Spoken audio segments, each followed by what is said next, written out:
fall, does anyone have any, theories that they think why things fall? Like, if I were to hold this ball right now, why would it fall to the ground? Gravity. Gravity. Gravity is an act that forces the ball down. So I'm going to give you this little worksheet, and I have some objects up here, and we're going to do an activity. I'm going to put these two balls together. Does anyone want to go weigh them and see how much their mass is? I do. Okay, here you go. I also have this ball and a pin. Anyone want to weigh these? Thank you. Okay, so why would it matter if what something weighs on why it would fall to the ground? Heavier things fall faster. Things fall faster. That's a good theory. So,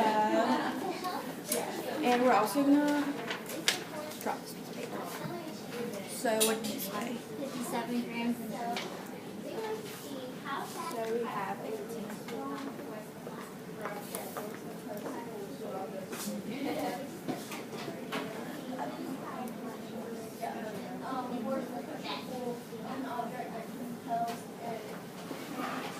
So the tennis ball weighs what? 57. I'm pretty sure that's what it is. Don't tell me it's wrong. Like a memory ball. Stress ball time.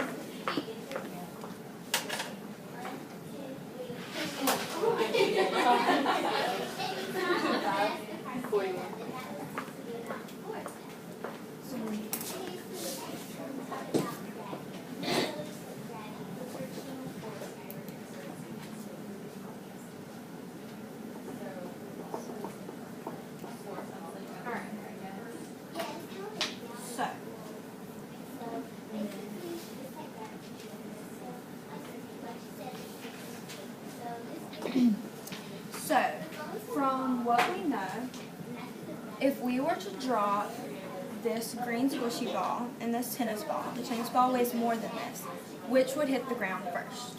Tennis. Okay, so that would be in your prediction box. And why would we think the tennis ball would hit the ground first? It's heavier. It's heavier, exactly. It has more mass. Mass means how heavy something is. Okay, so we're going to drop these. Why would I have to drop them at the same height in order to have an accurate test? We need the control variable, so that'd be the height, because if you did it at two different heights, it would. No, but we will do that actually. So if I were to drop these at the same height, then they both hit the ground at the same time. Why do we think that is? Do we have any reasoning why we think they hit the ground at the same time? Because the tennis ball is heavier, and we all thought the tennis ball would hit the ground faster. You do it again. Okay, we'll do it again. I'll drop them at a higher rate this time, and they still both hit the ground at the same time. So, the outcome of this would be they both hit the ground at the same time.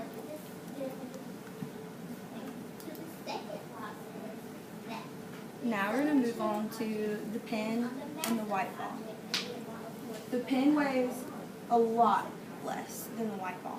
So why would we think that the white ball would probably hit the ground first? Or do we think the white ball would hit the ground first?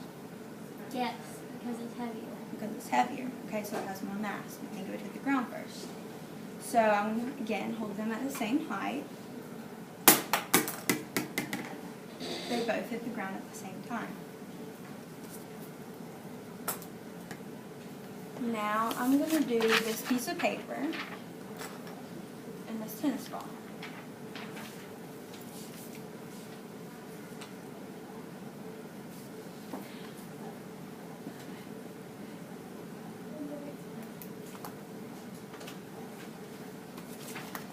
Now from what we learned from the previous experiment, if I were to drop this piece of paper and this tennis ball, what would we think would happen? The tennis ball's still going to hit first. Okay, so does everybody think that? Does anyone agree or disagree with her? I feel like when paper falls, it falls kind of strangely. Exactly. So I think air will make it fall slower. So that would be a good note to add to your worksheet.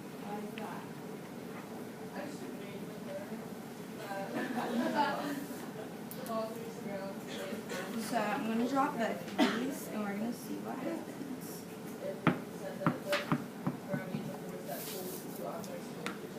Okay, and now we're going to test your theory on why, like, if I were to hold one higher or one lower, what might happen.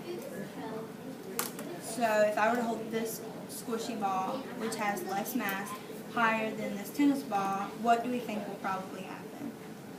It'll hit around. It'll hit around the same time? Alright. So it did hit around the same time, but the tennis ball did hit first because they were not equal.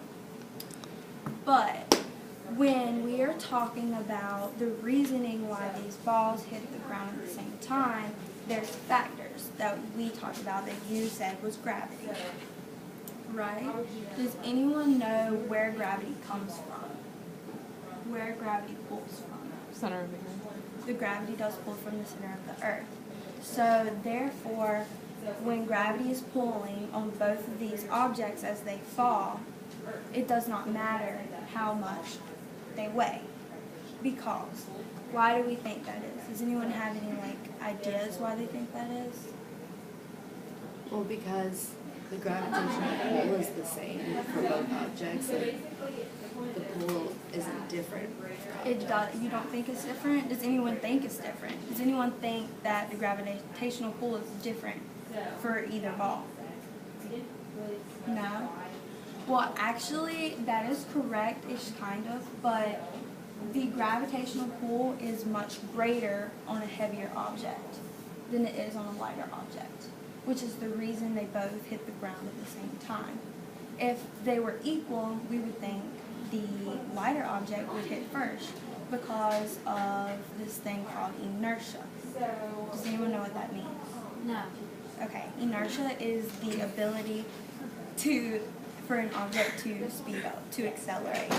So because this ball is heavier, it takes a longer time to be pulled down or to speed up because of things like wind resistance and stuff like that.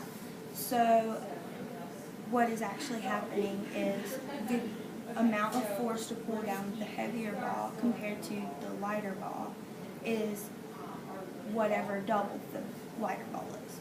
So like, for example, this green ball is 24 grams, this tennis ball is 57. It takes the equal amount of gravitational pull to pull this down as it would to pull this down. Does that make sense? You know what I'm talking about? Yes, no, yes? Okay. So why do we think that the paper, because it is an object, why does it not fall at the same rate as the tennis ball? Because of outside forces. Outside forces such as what? Air resistance. That's exactly right. Because this has a flatter surface, and when it falls, the air is holding it up. What if you dropped it like that? If we dropped it like this, it's a good experiment to try. Which do we think would fall first? I think it would fall at the same time. You think they would fall at the same time still? You're right. Why would they fall at the same time? Because there's less resistance to one. Exactly. So, when determining why things fall, factors include air resistance, force, like the mass, the gravitational force due to the mass of the object, any other factors that we may think of. Well, I guess like how an object is dropped because you changed the way you drop the paper. Okay, so position of how the object starts. So these are all factors for why things fall.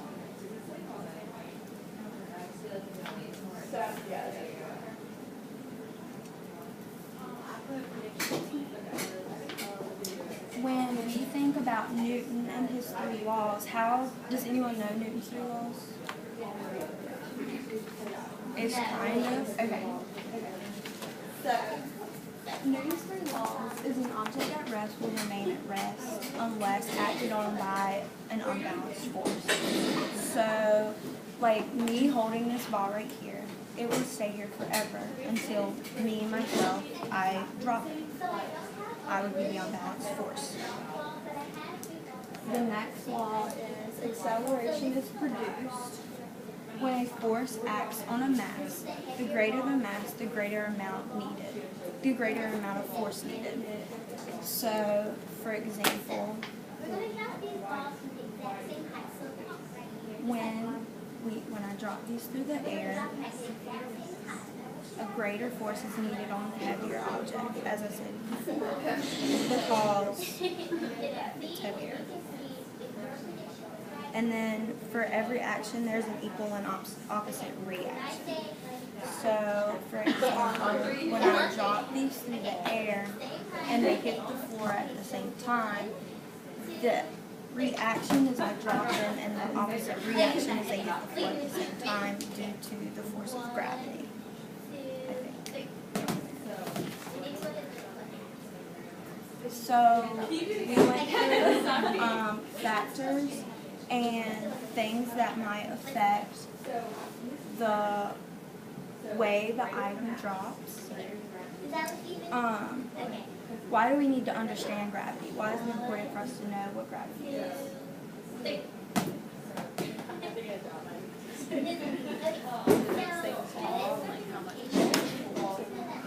Okay. And like pretty much like everything in our world revolves around gravity.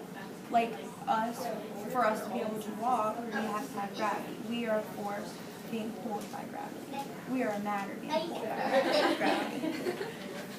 What jobs might use this or gravity? Construction. Astronauts would. Construction workers? Why would you think construction workers? Because you have to understand how, like sky rises and all that, you have to understand how to go against the pull of gravity to make skyscrapers and stuff. Good, exactly. That's a great example. How could the position or the area of the object falling, how could that affect how it falls?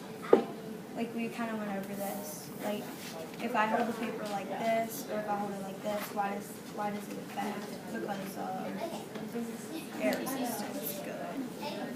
And what other actions could impact the fall of an object? Do we know of any? Like instead of me just like dropping them, what other stuff could I do that could affect how they fall to the ground? If I put a force on it, yes, that could affect. If I put a force on this one and not this one would obviously hit the ground first, because there's two forces acting on the object. Okay, so what have we learned? We learned that I